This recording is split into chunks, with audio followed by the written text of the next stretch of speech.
Good morning all of you. हम पढ़ रहे थे थर्ड ईयर क्वांटम मैकेनिक्स और हमारी यूनिट चल रही थी सेकंड श्रोडिंगर अवकल समीकरण। श्रोडिंगर अवकल समीकरण में हमने जो लास्ट टॉपिक पढ़ा था वो था प्रायिकता संरक्षण नियम पढ़ा था हमने, जो श्रोडिंगर से रिलेटेड था उसका अध्ययन हमने किया था।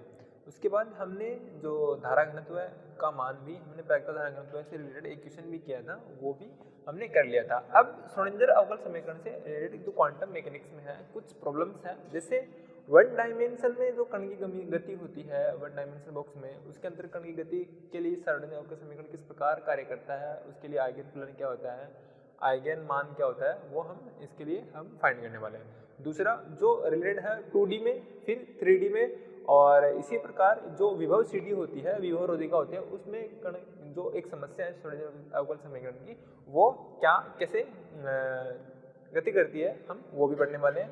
जो आयताकार विभव रोधिका उसमें कैसे फलन कार्य करता है श्रोडिंगर अवकल समीकरण, वो कैसे कार्य करती है, वो भी एक समस्या है।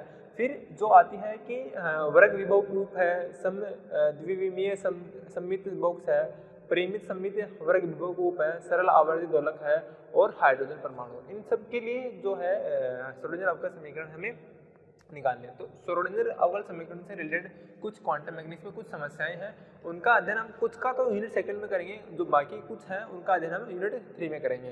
तो यूनिट फर्स्ट में जो है एक विमीय बॉक्स के लिए जो कण की गति है वो उसका अध्ययन हम इसमें करेंगे। 2D में बॉक्स में हम इसका अध्ययन इसमें करेंगे। जो समस्या गति के समीकरण है उनका अध्ययन हम सेकंड चैप्टर में करेंगे।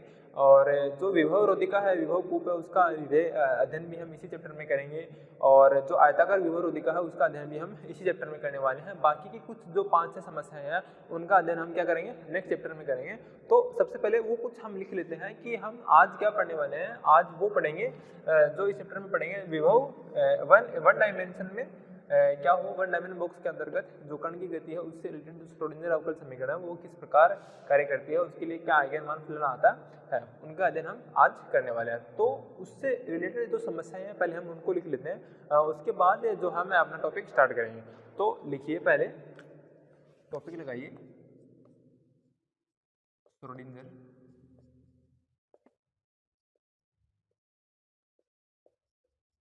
अवकल समीकरण, अवकल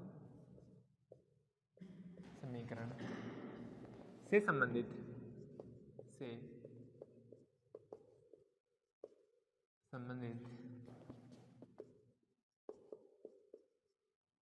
क्वांटम यांत्रिकी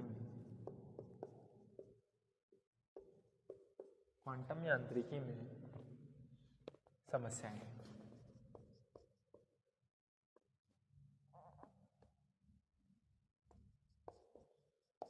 अब क्या समस्या है मैंने बताई, वन डायमेंशन में कण की गति, 2 डायमेंशन में 3D में, और फिर विभव रोधिका और विभव कूप और आयताकार विभव रोधिका, और बाकी कुछ वर्ग विभव कूप, सममित विभव कूप, ऐसे कुछ है। हम बारी बारी इनका अध्ययन करेंगे। कुछ का तो हम सेकंड चैप्टर में करेंगे और कुछ का हम थर्ड चैप्टर में करेंगे। तो जो क्वांटम यांत्रिकी में कण की स्थिति ऊर्जा के लिए निम्न समस्या है। क्वांटम यांत्रिकी में कण की स्थितिज ऊर्जा के लिए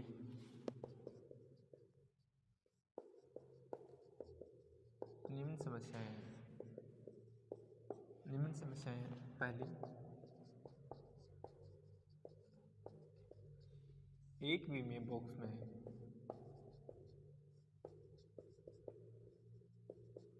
कण की गति, एक ये। दूसरी, द्विविमीय बॉक्स में कण की गति, द्विविमीय बॉक्स में कण की गति। तीसरा, त्रिविमीय में कण की गति। और फोर्थ है हमारा विभव सी डी या विभव कूप या इसको बोल सकते हैं विभव रोधिका। 5 है आपका आयताकार विभव रोधिका, आयताकार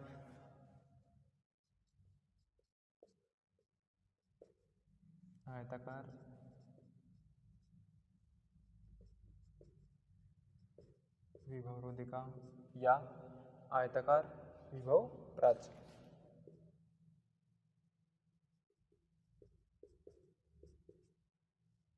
आयताकार विभव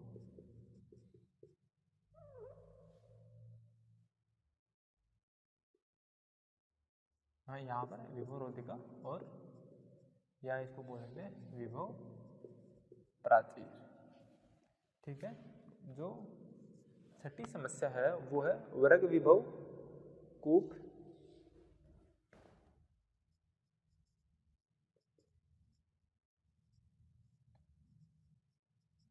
वर्ग विभव कूप। सातवीं जो है वो समस्या है एक विमीय सममित बॉक्स।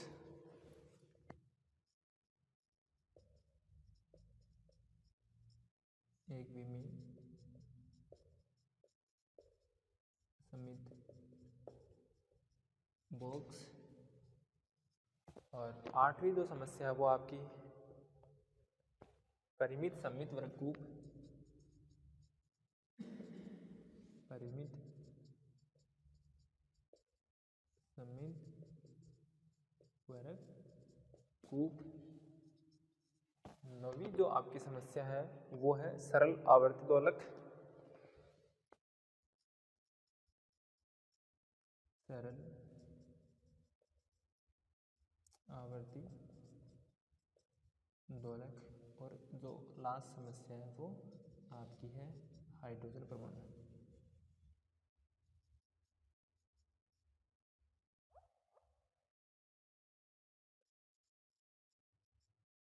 हाइड्रोजन ये श्रोडिंगर अवकल समीकरण से रिलेटेड आपकी 10 समस्याएं हैं।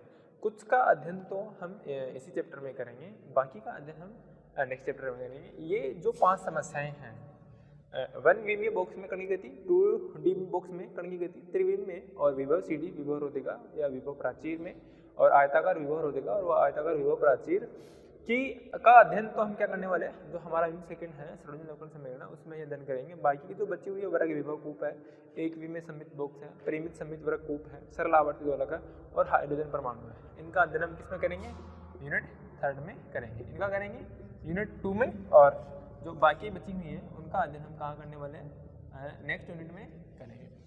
तो ये थी कुछ इससे संबंधित श्रोडिंगर अवकल समीकरण से संबंधित समस्याएं थी में समस्या। अब ये आज का जो टॉपिक है वो हमारा होगा एक विमीय बॉक्स में कण की गति। तो सबसे पहले 1 स्टार लगा के हेडिंग लगा लीजिए, एक विमीय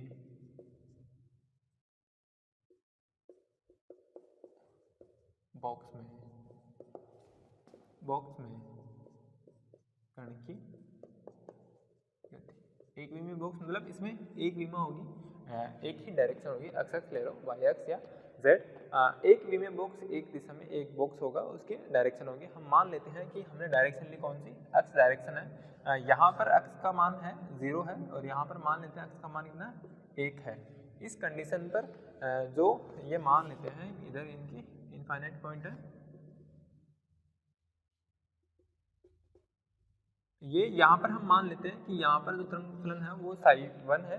ये जो हम बीच का जो फलन है उसको मान लेते हैं हम साई 2 है और ये मान लेते हैं हम क्या साई 3 है। कितना साई 3 है। ये जो इसकी एनर्जी है वो हम मान लेते हैं ऊर्जा से रिलेटेड, मैंने डेफिनेशन में लिखा है कि क्वांटम की स्थिति ऊर्जा से रिलेटेड। तो ये मान लेते हैं उस कण के लिए क्या है वी एक्स है, क्या है वी एक्स है। और इसके अंतर्गत हमने माना साई है वो साई फर्स्ट, इसमें जो माना है वो क्या है साई सेकेंड है, साई फर्स्ट, साई सेकेंड और साई थर्ड। अगर इसके लिए हम एक फलन को डिफाइन करें स्थितिज ऊर्जा के लिए, स्थितिज ऊर्जा के लिए एक फलन को डिफाइन करें, वी एक्स को डिफाइन करें, तो वो क्या होगा जब साई 1 का मान क्या है साई फर्स्ट है, उस कंडीशन में 0 है। कब 0 है? यहाँ से लेके 0 से लेके 1 के बीच में, यहाँ पर 0 नहीं, 1 नहीं a मानते हैं। x 0 और a के मध्य जो फलन है उसके लिए, जब 0 और a है उस टाइम पे वो जो फलन है उसके लिए ये साई क्या है? साई सेकंड है। बाकी के लिए ये क्या है? साई अलग है। जब साई का मान क्या हो, फलन ऊर्जा का मान क्या है? 0 है। यहाँ इस पार्ट में कितना है? 0 है। ये कब 0 है? जब x का मान क्या हो? x का मान 0 और a के मध्य हो। क्या हो? x का मान 0 और a के मध्य हो, और उस कंडीशन में साई का मान कितना है? साई सेकंड है। कितना है? साई सेकंड है। फर्स्ट में इसमें इसके अंतर्गत क्या है? साई सेकंड है। बाकी में क्या है? इसका मान Vx का मान क्या है? इनफाइनाइट है। इधर हम इनफाइनाइट और इधर भी इनफाइनाइट। इनफाइनाइट कब है? जब x का मान क्या हो? x का मान अदरवाइज 0 और a के अलावा इसके बीच में क्या हो? अदरवाइज कहीं पर भी मान हो, कहीं पर भी अगर देखें तो 0 और a के इस टर्म के बीच के अलावा देखिए जहां पर भी है Vx का मान क्या माना हमने? इनफाइनाइट माना है। और उनके लिए जो साई होगा वो हमने मान लिया क्या है? 0 है। हमें मेन अध्ययन किसका करना है? इस बीच वाले पार्ट का करना है 1 बॉक्स के अंतर्गत, और जहां पर साई का मान क्या? साई सेकंड। हमने क्या माना है? एक बॉक्स माना है, एक बॉक्स माना, एक वीमी बॉक्स है। इसकी जो ऊंचाई है, इसकी जो चौड़ाई व ऊंचाई है वो क्या है? अनंत है। इस बॉक्स की जो चौड़ाई है वो कितनी चौड़ाई है हमें नहीं पता, और इसकी जो ऊंचाई है वो भी क्या? अनंत है। हमने दोनों क्या मानी है? अनंत मानी है। अब इस कण में क्या है? एक कण है जिसका द्रव्यमान हमने मान लेते हैं कितना? m है। कितना द्रव्यमान है? m है। हमने क्या क्या माना है? एक विमीय बॉक्स माना है जिसकी चौड़ाई और ऊंचाई वो क्या है? अनंत है। इधर भी इनफाइनाइट है, इधर भी इनफाइनाइट है, और इधर भी इनफाइनाइट है। दोनों तरफ क्या? इनफाइनाइट है। और ये जो बीच की जो है ये कितना है? a है। कितना है? a है। a है। अब इसके लिए हमें क्या करनी है? जो साई किस प्रकार कार्य करता है वो हम पढ़ने वाले हैं। किस प्रकार कार्य करेगा? हमने क्या क्या माना है? सबसे पहले हम वो डिफाइन करते हैं। माना एक विमीय बॉक्स, माना एक विमीय बॉक्स है, माना एक विमीय बॉक्स है,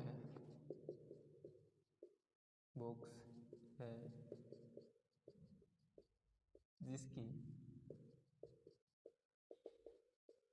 चौड़ाई व ऊंचाई अनंत है। माना एक विमीय बॉक्स है जिसकी चौड़ाई व ऊंचाई क्या है? अनंत है। माना इस बॉक्स में एक कण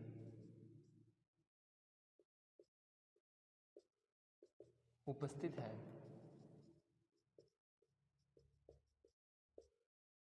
जिसका द्रव्यमान हम मान लेते हैं क्या है? Small m।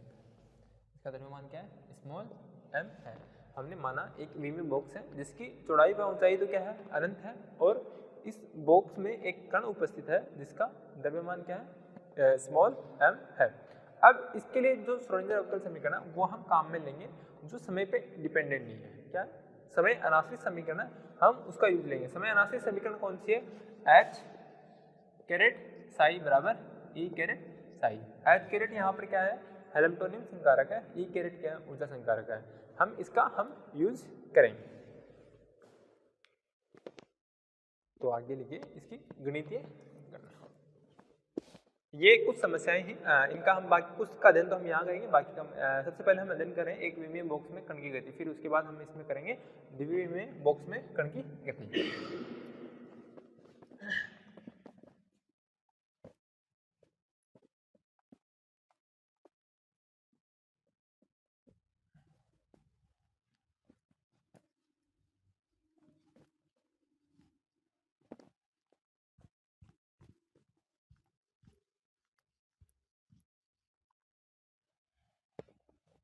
अब इसकी गणितीय व्याख्या करनी है, ये किस प्रकार कार्य करता है। इसके लिए जो इसका जो फासाई होता है उसका हल क्या होता है वो भी हम निकालने वाले हैं। तो गणितीय व्याख्या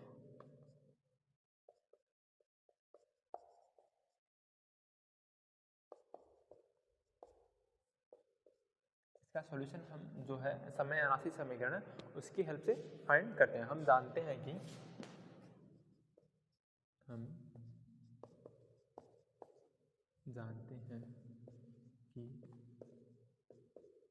समय अनाश्रित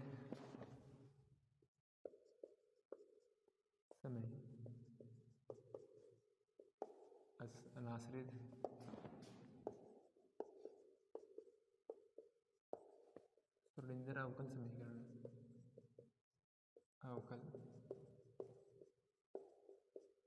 समीकरण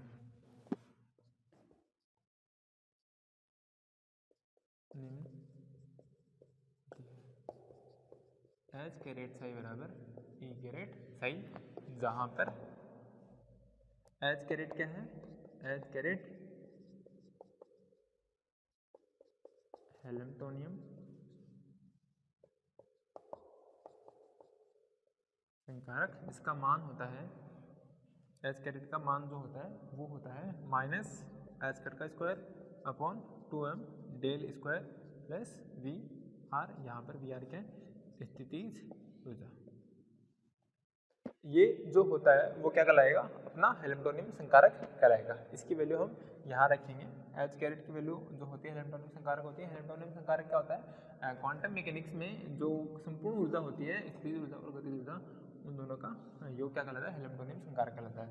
तो एच कैरेट का मान हम यहाँ पे रखते हैं माइनस एच कैरेट का square upon 2m del square plus V R caret psi बराबर ई कैरेट साई। ये हमारे पास एक समीकरण आ गई। अगर हम सिर्फ x डायरेक्शन लें तो हमारे पास ये डेल स्क्वायर का मान क्या होता है, del square upon del x square plus del square upon del Y square और del square upon del Z square. हम एक वे में बॉक्स पढ़ रहे हैं तो हम यहाँ पर क्या लेंगे, सिर्फ x डायरेक्शन लेंगे। तो x डायरेक्शन के लिए क्या आएगा हमारे पास,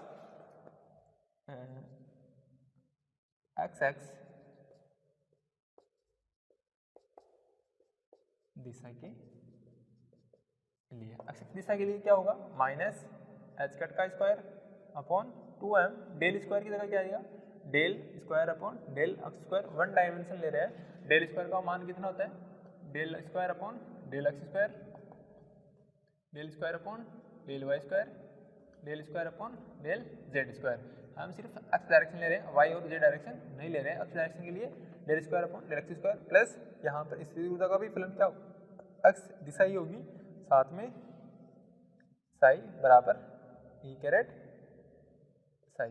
अगर इसको और ओपनली लिखेंगे तो माइनस एच कट का square upon 2m del square upon del x square, साथ में क्या जाएगा साई प्लस वी एक्स और साथ में साई बराबर ई कैरेट साई। क्या आ गया, ई कैरेट साई आ गया। यहाँ से अगर हम del square by X del square psi upon del x square की वैल्यू निकालें तो इसको इधर ट्रांसपोज कर देंगे, ये आ जाएगा। संपूर्ण क्या कर दें, हम ट्रांसपोज कर दें तब हमारी समीकरण क्या आएगी, या हम माइनस एच के स्क्वायर अपॉन 2m का डिवाइड कर दें। अगर डिवाइड कर दें तो हमारे पास जो समीकरण आएगी वो होगी del square psi upon del x square plus का वी एक्स साई। इसका डिवाइड करेंगे तो कितना आ जाएगा, 2m अपॉन माइनस का एच कट का square equal E caret psi 2m upon H cut का स्क्वायर, साथ में माइनस। अब ये जो समीकरण होगा इसका सॉल्यूशन किस प्रकार होगा, बाकी का जो फलन है हम उसको एक तरफ लिख देते हैं। ये जो माइनस का है इधर आ जाएगा, प्लस का हो जाएगा। तो आगे जो समीकरण आएगी वो आएगी del square psi upon del x square plus का, इसको मल्टीप्लाई करेंगे तो ये आ जाएगा minus V x psi into 2m upon H cut का स्क्वायर। ये माइनस के इधर आएगा प्लस का, इसका क्या 2m अपॉन एच कट का square E caret psi equal क्या 0। अब दोनों में कॉमन क्या है, 2m upon H cut square common है और साई कॉमन है, तो हम वो बाहर निकाल लेते हैं। तो क्या करेंगे, हम इसको बाहर निकाल लेंगे।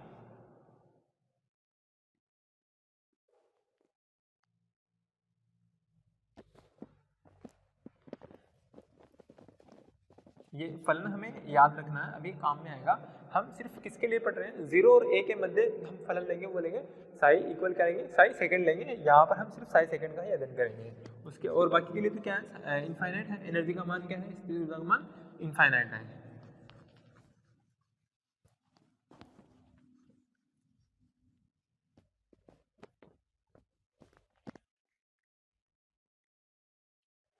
जहाँ से अगर हम कुछ कॉमन लेते हैं तो क्या आएगा, del square psi upon del x square. अगर मैं 2m upon H cut square plus का 2m upon H cut square common लूँ, साथ में मैं एक चीज़ और कॉमन ले रहा हूँ, वो ले रहा हूँ साई, दोनों में साई कॉमन, साई साई, तो यहाँ पर क्या बचेगा, माइनस का vx बचेगा, और यहाँ पर क्या बचेगा, प्लस का ई कैरेट बचेगा। तो मैं प्लस वाले को पहले लिख रहा हूँ, ई कैरेट माइनस का vx। ये क्या मैंने सही लिखा है,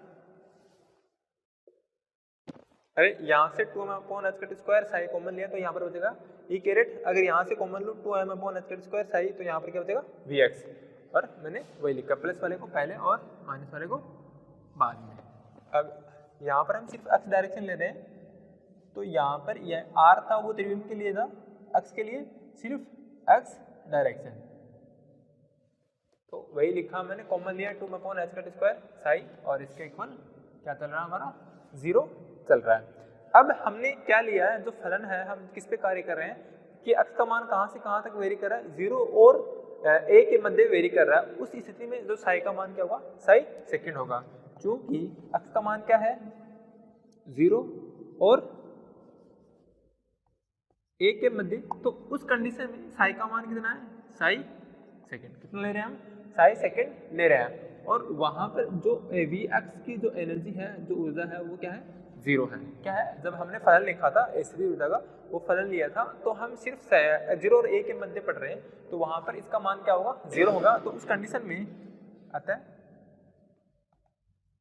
डेल स्क्वायर साई, यहाँ पर फर्स्ट साई की जगह psi second upon del x square plus 2m upon H cut square, V X का मान तो क्या हो गया, 0 हो गया, 0 और a के मध्य स्थिति ऊर्जा जो है उसका मान कितना है, 0 है। तो उस कंडीशन में यहाँ पर क्या बचेगा, सिर्फ ई कैरेट बचेगा, क्या बचेगा, ई कैरेट बचेगा, साथ में हमारे पास क्या है, साई की जगह साई सेकेंड इक्वल क्या आ गया, 0 आ गया, क्या आ गया, 0 आ गया। अब हम जो 2me upon H cut square है, इसको हम कुछ मान लेते हैं, हम इसको मान लेंगे कि इसको माना 2me upon H cut square है, इसको एक मान लेंगे हम, वो मानते हैं के स्क्वायर, क्या मानते हैं, के स्क्वायर, वो होता है, ये क्या है, कांस्टेंट है के स्क्वायर, हमने इसको कांस्टेंट मान लिया, तो हमारी समीकरण क्या हो जाएगी, del square psi second upon del x square plus का के स्क्वायर और साई सेकेंड इक्वल क्या आ गया, 0 आ गया। ये एक अवकल समीकरण हो गई हमारे पास। इसका अगर सॉल्यूशन देखें, अगर मैं इसको डबल डेरिवेशन की फॉर्म में है, तो मैं अगर इसको ऐसे लिखूं, डी स्क्वायर प्लस के स्क्वायर साई सेकेंड कॉमन ले लेता हूँ दोनों में, साई सेकेंड इक्वल क्या आ गया हमारे पास, 0, क्या आ गया, 0। अगर इस समीकरण का सॉल्यूशन देखो तो यहाँ पर जो तरंग फलन है साई सेकेंड, वो तो 0 नहीं है, बाकी क्या बचे, D square D square plus के स्क्वायर, क्या 0 आ गया, क्या आ गया, 0 आ गया। तो साई तो क्या होगा, साई तो नॉट इक्वल टू 0, ये क्या आ गया, 0 हो गया। यहाँ से अगर डी स्क्वायर का मान निकालो तो क्या आएगा, माइनस का के स्क्वायर, अगर डी का हम इधर से स्क्वायर की तरफ उधर भेजेंगे तो माइनस, और इसकी जो वैल्यू आएगी वो आएगी plus minus iota under root iota, K square से अंडरूट कर देगा, के बचेगा, माइनस का उसके लिए प्लस माइनस आइटा आ जाएगा। तो डी की जो वैल्यू आई वो हमारे पास क्या आई, ये आई del square upon del x के स्क्वायर की जो वैल्यू आई वो ये आई। अब जो श्रोडिंगर अवकल समीकरण है, इसका हल क्या होगा, इसका हल क्या होगा, हमने इसका जो गणितीय सत्यापन है, गणितीय रूप है, वो कहाँ से हम फाइंड करेंगे, जो श्रोडिंगर की समय अनाश्रित समीकरण होती है वहाँ से।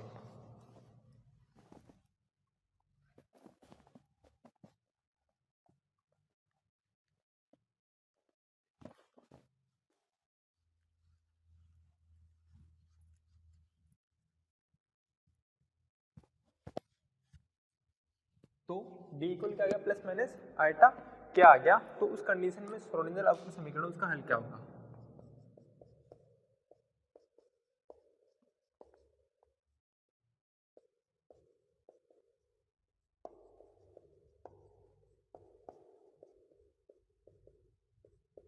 जब हमने श्रोडिंगर अवकल समीकरण पढ़ी थी तो हमने चरों की पृथक्करण विधि से उसका सॉल्यूशन फाइंड किया था। वो हमारा आया था साई बराबर ए ई की पावर आइटा के एक्स। कितना आया था, ए ई की पावर आइटा के एक्स आया था जब हमने श्रोडिंगर अवकल समीकरण पढ़ रहे थे उस टाइम पे। ठीक है, तो यहाँ पर जो डी का मान क्या रहा है, प्लस माइनस आइटा क्या आ रहा है, प्लस के लिए आ रहा है, एक माइनस के लिए आ रहा है। तो जो इस समीकरण का जो हल होगा वो क्या होगा, साई सेकंड बराबर ए ई की पावर प्लस आइटा के एक्स, दूसरा जो होगा प्लस बी ई की पावर माइनस आइटा के एक्स। क्या मान लिया हमने, आइटा माइनस का आइटा के एक्स। और इसका सॉल्यूशन देखें तो क्या आएगा, ए साइन के एक्स प्लस बी कॉस के एक्स। ये किसका आ गया, इस जो श्रोडिंगर अवकल समीकरण साई सेकंड, इसका सॉल्यूशन आ गया। ये जो सॉल्यूशन है इसको दो समीकरण नंबर 1।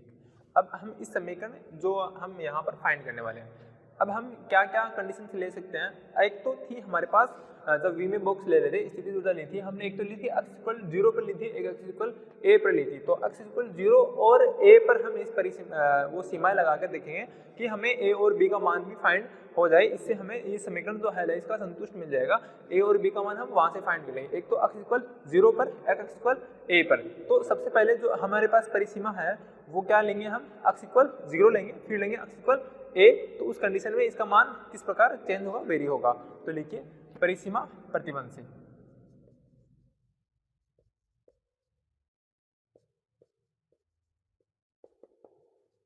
प्रतिबंध से। तो लिखिए प्रथम प्रतिसीमा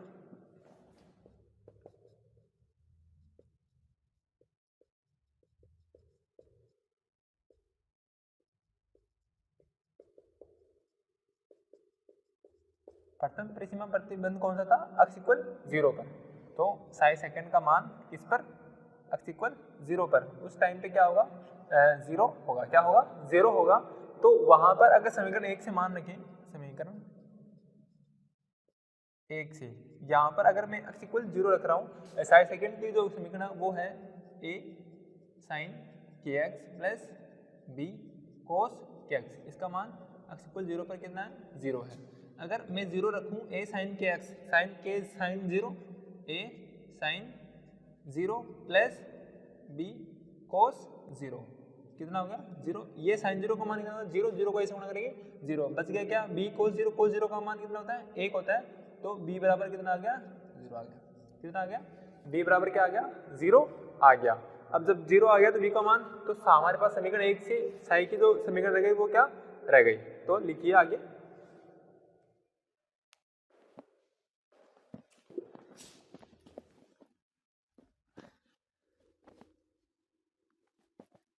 यहां से b का मान क्या 0 आ गया, तो समीकरण 1 से आता है,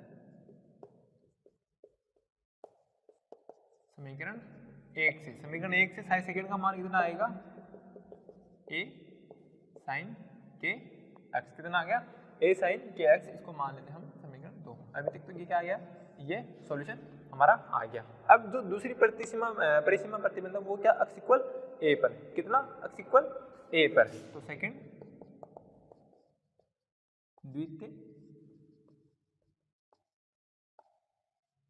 परिसीमा प्रतिबंध। दूसरी परिसीमा प्रतिबंध क्या थी, एक्स इक्वल ए पर। एक्स इक्वल ए पर भी कितनी थी, जो उसकी एनर्जी का मान कितना था, 0 था। तो द्वितीय परिसीमा प्रतिबंध से साई सेकंड का मान किस पर, एक्स इक्वल ए पर, उस पर भी 0। कितना, 0।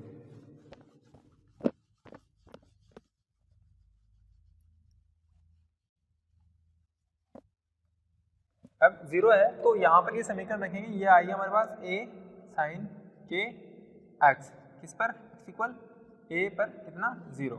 अगर वैल्यू रखूँ मैं a साइन एक्स की जगह a, तो के a इक्वल 0।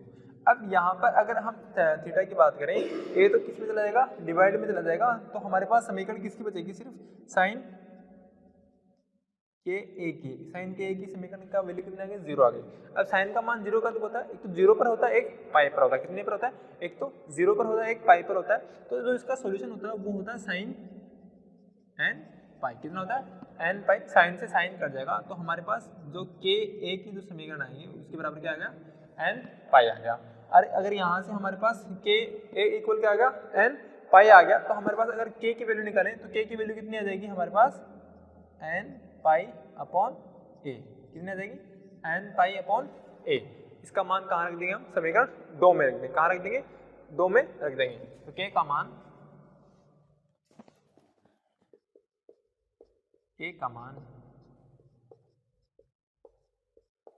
समीकरण 2 में रखने पर, समीकरण 2 में के का मान रखेंगे तो साइन सेकंड बराबर क्या आ जाएगा हमारे पास? साइन सेकंड बराबर ए साइन के की जगह क्या रखेंगे हम? एन पाई अपॉन ए, साथ में क्या है? एक्स। ये समीकरण नंबर मान लेते हैं। हमारे पास कितनी आ गई? 3 आ गई। हमने 2 परिसीमा प्रतिबंध लगा दिए। तीसरा हम क्या लगा सकते हैं? हमें किसका मान चाहिए? ए का मान और चाहिए। किसका मान चाहिए?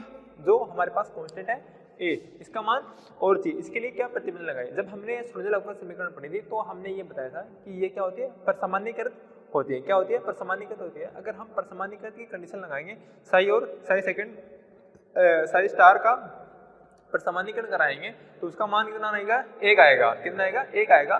तो वो तीसरा प्रतिबंध हम प्रतिबंध कौन सा लगा सकते हैं? वो लगा सकते हैं हम परसामान्यीकृत प्रतिबंध से।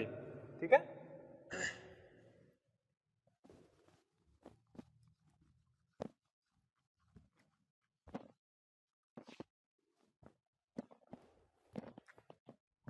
तीसरा हमारा वहां से हमारे पास क्या जाएगी?